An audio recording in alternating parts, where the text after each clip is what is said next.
Reform, perform আর transform, এই তিন মন্ত্রেই দেশের অর্থনীতি ৭.৫% বৃদ্ধি সম্ভব। ব্রিক্সের বিজনেস ফোরাম সভায় ঘোষণা প্রধানমন্ত্রী নরেন্দ্র মোদী। তিনি বলেন, কোভিড মহামারীর ফলে বিশ্বজুড়ে যে অর্থনৈতিক সমস্যার মুখোমুখি হয়েছে তার থেকে বেরিয়ে আসতে আর কোভিড পরবর্তী পুনরুদ্ধারের কাজ করতে গিয়ে সংস্কার, সম্পাদন আর পরিবর্তন, এই তিন মন্ত্রেই জোর দিয়েছে ভারত।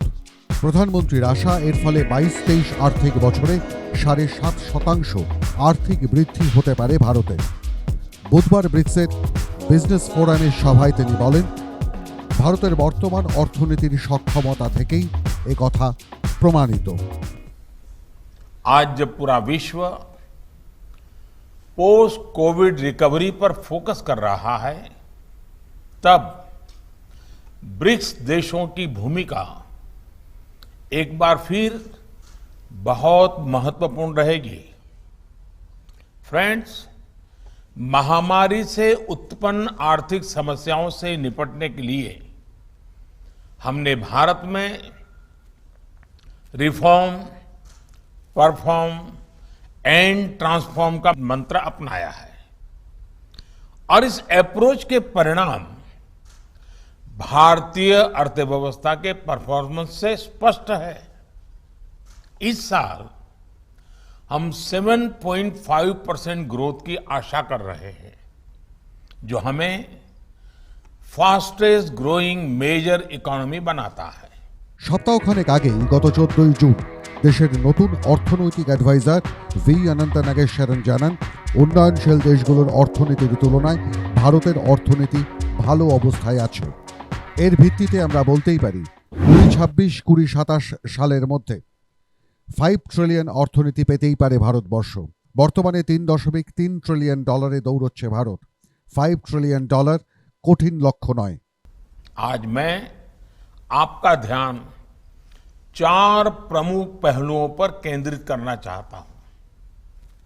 पहला, भारत की वर्तमान इकोनॉमिक रिकवरी का एक प्रमुख स्तंभ टेक्नोलॉजी लेड ग्रोथ है। हम हर सेक्टर में इनोवेशन को सपोर्ट कर रहे हैं। हमने space, blue economy, green hydrogen, clean energy, drones, geospatial, data जैसे कई क्षेत्रों में इनोवेशन फ्रेंडली पॉलिसीज बनाई है।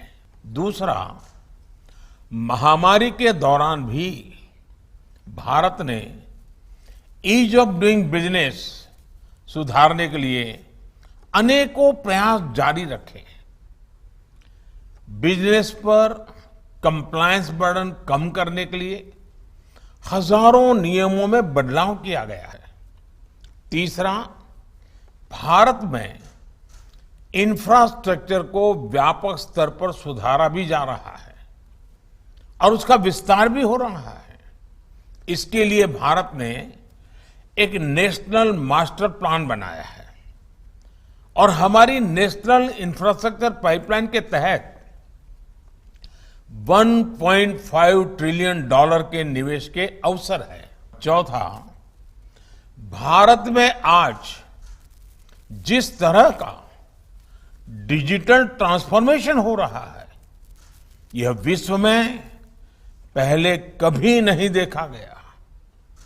2025 तक भारतीय डिजिटल इकोनॉमी की वैल्यू $1 ट्रिलियन पहुंच जाएगी। বর্তমানে $3.3 ট্রিলিয়ন দৌড়চ্ছে ভারত। $5 ট্রিলিয়ন কঠিন লক্ষ্য নয়। যদিও বিশ্বব্যাংক আন্তর্জাতিক রাজনৈতিক উত্তেজনা, প্রাকৃতিক বিপর্যয়, ভারতে ক্রমবর্ধমান মুদ্রাস্ফীতি, সরবরাহ চেইনে বাধা, সম্পদ সংগ্রহে বাধার কারণে ভারতের অর্থনৈতিক বৃদ্ধি 7.5-এর নিচে দেখিয়েছে। যদিও গত আর্থিক বছরে এই বৃদ্ধির হার ছিল প্রায় 8.7%-এর আশেপাশে। তবুও রিজার্ভ ব্যাংক অফ ইন্ডিয়া ভারতের জিডিপি বৃদ্ধির পূর্বাভাসে কিছুটা সাবধানী। তারা 7.2% হারে ভারতের জিডিপি বৃদ্ধির পূর্বাভাস ধরে রেখেছে। মাধ্যম ব্যুরো রিপোর্ট।